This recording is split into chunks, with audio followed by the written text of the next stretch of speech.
আমি এফালেদি অহা যোৱা কৰোঁ আজি মই পটককৈ ইয়াত আহিলোঁ আৰু সোমালোঁ আমি দেখিছোঁ বৰ্তমান এইখন যিখন ভেষজ ইয়াতে উদ্যান সুগন্ধি আৰু বনৌষধিৰ গছৰ ইয়াত এখন উদ্যান খোলা হৈছিলে প্ৰায় 40 বিঘা মাটি 2007 আৰু 8 বৰ্ষত কিন্তু পৰৱৰ্তী সময়ত যদিও এটা ভাল ব্যৱস্থাপনা ইয়াত কৰা হৈছিলে কিন্তু ইয়াত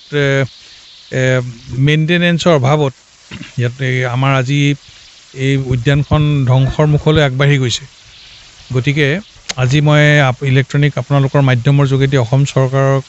মই বিশেষকৈ আমাৰ যি সামাজিক বননীকৰণ বিভাগ আছে আৰু আমাৰ সন্মানীয় বনমন্ত্ৰী শ্ৰীযুত চন্দ্ৰমোহন পাটোৱাৰী ডাঙৰীয়াৰ তেখেতৰ দৃষ্টি আকৰ্ষণ মই কৰিবলৈ মই চেষ্টা কৰিছোঁ যে আমাৰ যিখন উদ্যান এখন অতি খুব ভাল উদ্যান ইয়াত বহুত ধৰণৰ ইয়াত বনৌষধি আছে ইয়াত সুগন্ধি গছৰ ইয়াত সমাহাৰ আছে ঘটিছে কিন্তু কথা হৈছে কি এই উদ্যানখন আমি ভালকৈ ৰখাটো আমাৰ এটা কৰ্তব্য আৰু এজন বিধায়ক হিচাপেও মোৰ কৰ্তব্য মই চৰকাৰক এইটোৱে আহ্বান জনাইছোঁ যাতে ইয়াত পুঁজি যোগান ধৰি এইখনক যাতে আকৌ নৰূপত সজাই পৰাই যদি তোলে তেতিয়াহ'লে এই আমাৰ যি পৰিৱেশ আৰু পাৰিপাৰ্শ্বিকতাৰ ক্ষেত্ৰত ইয়াৰ এই উদ্যানখনৰ যি অৱদান আমাক আজি আমি পাইছোঁ প্ৰাকৃতিক এইখিনি আমাৰ অধিক আমাৰ ভাল হ'ব গতিকে চৰকাৰলৈ আহ্বান থাকিলে যাতে এই আমাৰ যিবোৰ এনেকুৱা ধৰণৰ চৰকাৰী যিবিলাক আমাৰ সম্পদ যিবোৰ আছে এই সম্পদবোৰ আচলতে আমি খুব ভালকৈ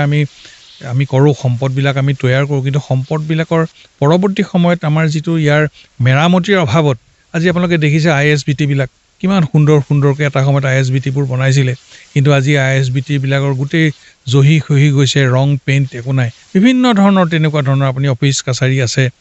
গতিকে এইটো মোৰ নিজৰ ব্যক্তিগত এটা মোৰ মানে অনুভৱ যে আমি যিমানবোৰ সম্পদ আমি ৰাস্তা পদূলিৰ পৰা আমি যিবোৰ আমি আজি গঢ় দিছোঁ এইবোৰ যদি আমি সময়ে সময়ে যদি আমি মেৰামতি আমি নকৰোঁ তেতিয়াহ'লে আমি এফালৰ পৰা পইচা লগাই গৈ থাকিম আৰু এফালৰ পৰা আমাৰ ধ্বংসলৈ আমাৰ এই চৰকাৰী আমাৰ সম্পদসমূহ আমাৰ গৈ থাকিব গতিকে ইয়াতে আমি এটা ব্ৰেক লগাই